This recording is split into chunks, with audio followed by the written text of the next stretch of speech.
गुरु साक्षात् परब्रह्म तस्मै श्री गुरवे नमः। तस्मै श्री गुरवे नमः। राम रामेति रामेति रमे रामे मनोरमे सहस्रनाम तत्तुल्यं राम नाम वरानने। आजच्या या भागामध्ये आपण शिवपूजन वर्णन मागच्या अध्यायामध्ये मागच्या कथेमध्ये आपण भगवान श्री शिवशंकर यांनी ब्रह्मदेवानी भगवान महाविष्णू नारायण यांना शिवपूजनाबद्दल उपदेश केल्यानंतर आणि तो ब्रह्माजींनी महर्षी नारद यांना सांगितल्यानंतर सर्व देवदेवतांना शिवलिंग देऊन ते आपली ठिकाणी गेल्याच्या नंतर ब्रह्मदेव नारदांना सांगतात, हे नारद,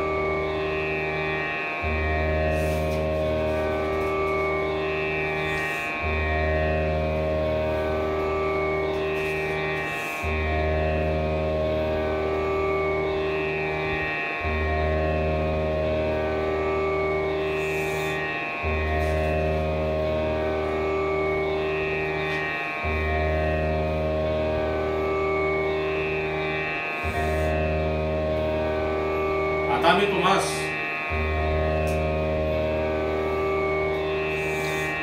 शिवपूजन वर्णन कसे करायचे, शिवपूजा कशी करायची या बाबतीत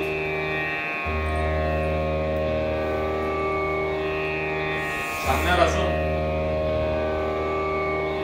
शिवपूजेसाठी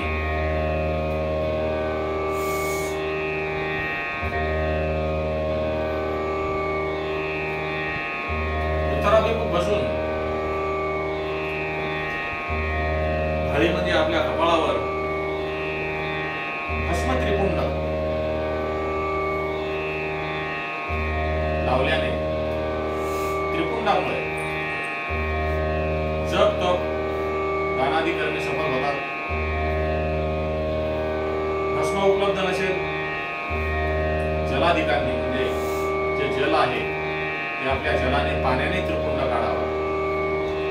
गळ्यामध्ये रुद्राक्ष धारण करावे।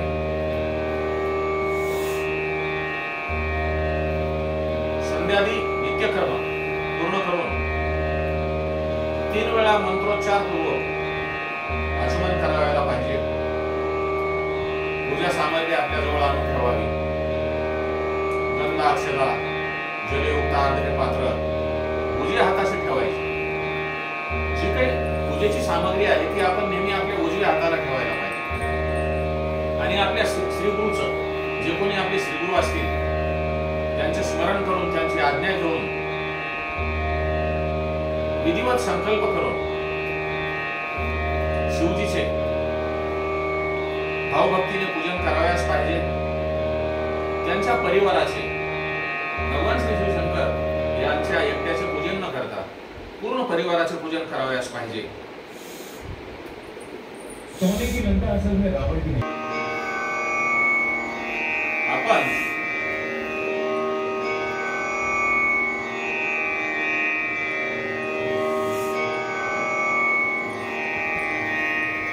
शिवपूजेसाठी सर्व साहित्य घेऊन आपल्या उजव्या हाताला ठेवल्यानंतर सर्वप्रथम सिंदूरादी उपचारांनी सिद्धी बुद्धी सहित विघ्ननाशक भगवान श्री गणेश यांचे पूजन करावयास पाहिजे। ओम गणपते नमः, ओम गणपते नमः या मंत्राचा जप करून भगवान श्री गणेश यांना नमस्कार करावा पाहिजे। क्षमा प्रार्थना करावयास पाहिजे. त्यानंतर भगवान श्री गणेश आणि श्री कार्तिकेय या दोघांची आणि देवींची माता पार्वतींची पूजा करावयास पाहिजे. त्यानंतर जे पूजेसाठी गंध, पुष्प, धूप, दीप, नैवेद्य आदी उपचारांनी जे काही आपण पूजेसाठी साधने आणलेली आहेत, त्या सर्व उपचारांनी भगवान श्री शंकर त्यांच्या परिवाराची पूजा केल्यानंतर त्यांची पूजा करावयास पाहिजे. आणि पूजा करून नमस्कार करून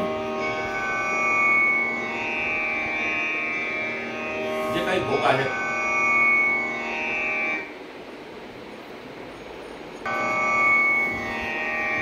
भगवान श्री शंकर यांची पूजा केल्यानंतर आपल्या घरात जे पूजनासाठी सोने, चांदी, पारा किंवा अन्य कोणत्याही धातूचे शिवलिंग असेल, अगर ते नसेल तर मातीचे शिवलिंग बनवून त्याची विधीपूर्वक स्थापना करून त्याला आपण थोडक्यात पार्थिव शिवलिंग जे सर्वश्रेष्ठ आहे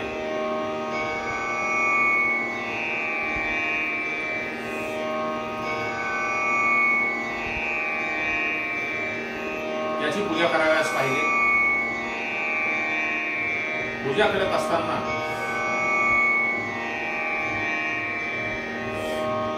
भगवान श्री शंकर यांच्या परिवारातील सर्व सदस्यांना दिग्पाल यांना आवाहन करून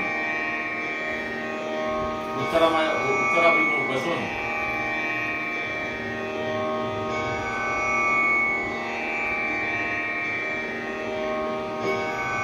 भगवान श्री शंकर यांचा जप करावयास पाहिजे.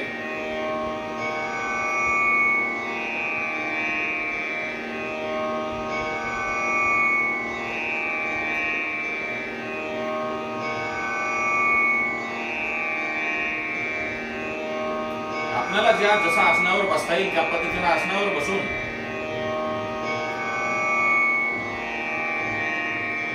आपले जे अर्घ्य पात्र आहे, अर्घ्य पात्रातील जलाने भगवान श्री शिवशंकर यांच्यावर जलधारा सोडून त्यांची आपण प्रार्थना कराव्यास पाहिजे. हे भगवान श्री शिवशंकर जे कैलासावर निवास करतात, जे पार्वतीचे पती आहेत, जे सर्व देवांमध्ये श्रेष्ठ आहेत, जे देवादिदेव महादेव आहेत, ज्यांच्या स्वरूपाचे शास्त्रामध्ये यथोक्त वर्णन करण्यात आलेले आहे, जे निगुण असूनही गुणरूप आहेत, ज्यांना 5 मुखे आहेत, प्रत्येक मुखाला 3, याप्रमाणे त्यांना 15 नेत्र आहेत, 10 हात आहेत, ज्यांच्या ध्वजावर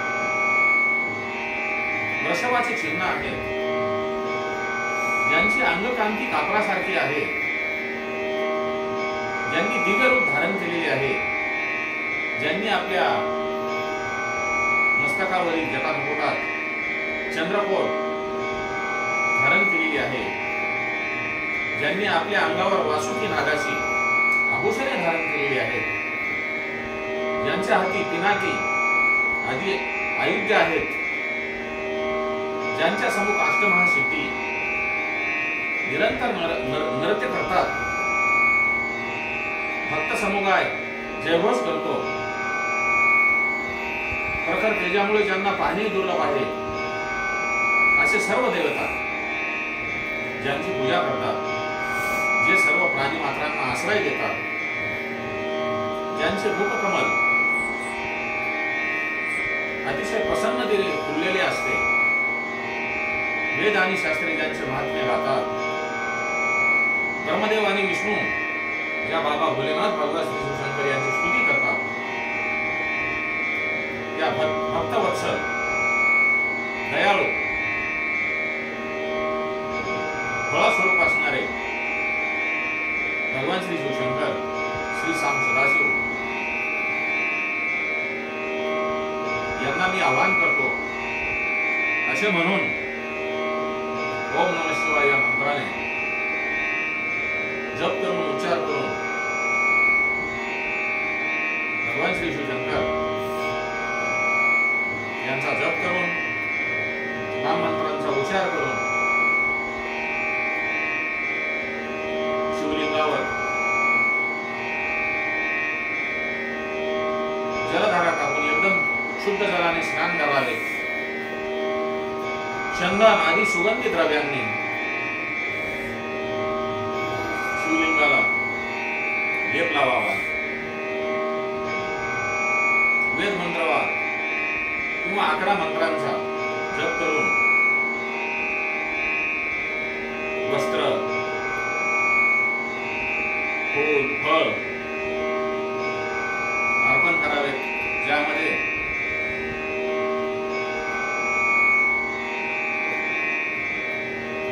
शिवजींच्या 5ही मुखावर मस्तकावर कमळ, शतपत्र, शंखपुष्प, पुष्पपुष्प, धोत्रा, मंदार, द्रोणपुष्प, तुलसीदल, बिल्वदल आदी करून व्हावे. शिवजींच्या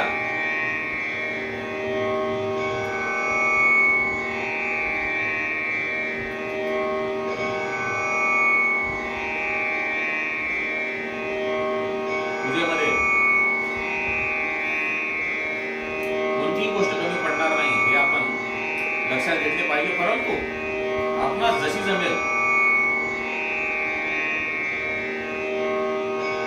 त्या पद्धतीने आपण भगवान श्री शिवशंकर यांची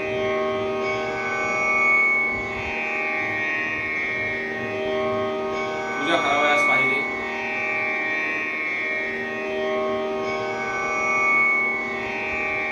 आणि त्यांना हे भगवंता, हे भोलेनाथ, हे श्री शिवशंकर आपली पूजा करत असताना माझ्याकडून काही अपराध झाले असतील किंवा एरवीही काही चुका झाल्या असतील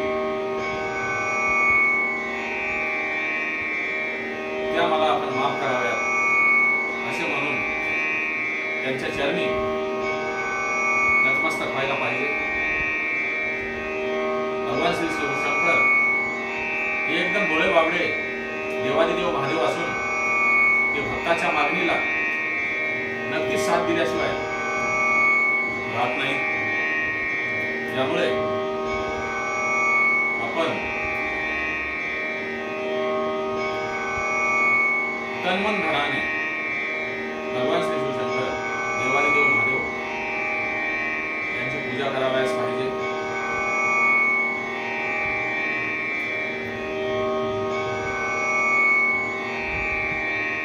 पूजा करत असताना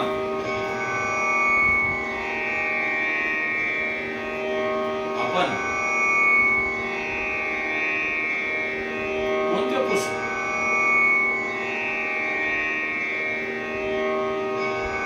वाहिल्याने आपल्याला कोणते फळ मिळणार या बाबतीत आपण पुढील कथेमध्ये